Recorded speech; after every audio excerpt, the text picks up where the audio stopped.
નળ સે જળ યોજનાની સોફિયાણી વાતો વચ્ચે અને હર ઘર જળ પહોંચાડવાના દાવાઓ વચ્ચે આજથી નહીં પણ છેલ્લા 10 વર્ષથી બસ આ જ રીતે ધોમધપતો તાપ હોય કે વરસાદ, માથે બેડું અને કમરમાં બાળક રાખી પાણી માટે સંઘર્ષ કરતા આ ગ્રામજનો ગતિશીલ અને વાઇબ્રન્ટ ગુજરાતના ડાંગ જિલ્લાના સુબીર તાલુકામાં આવેલા ગ્રામજનો છે. જે અંગે ગ્રામજનોએ અનેકવાર સરકારી કચેરી આગળ ધરણા પણ કર્યા છે, આવેદનો પણ આપ્યા છે અને મૌખિક ફરિયાદ પણ કરી છે, પણ પરિણામ તમારી સામે છે.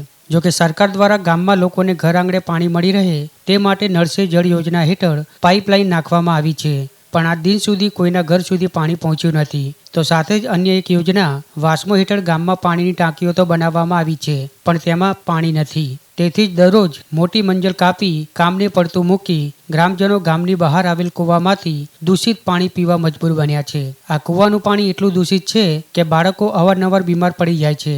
જો કે ગામમાં ટેન્કરવાળા ઊંચા ભાવે પાણી વેચી રહ્યા છે, પણ મજૂરી કરીને માંડ ગુજરાન ચલાવતા આ ગ્રામજનોને પાણીના ભાવ પરવડતા નથી, એટલે તેઓ કૂવાનું દૂષિત પાણી પી રહ્યા છે. ત્યારે હવે ગ્રામજનોની ધીરજ ખોટી પડી છે અને ચૂંટાયેલા નેતાઓ ઉપર પોતાનો આક્રોશ ઠાલવી રહ્યા છે.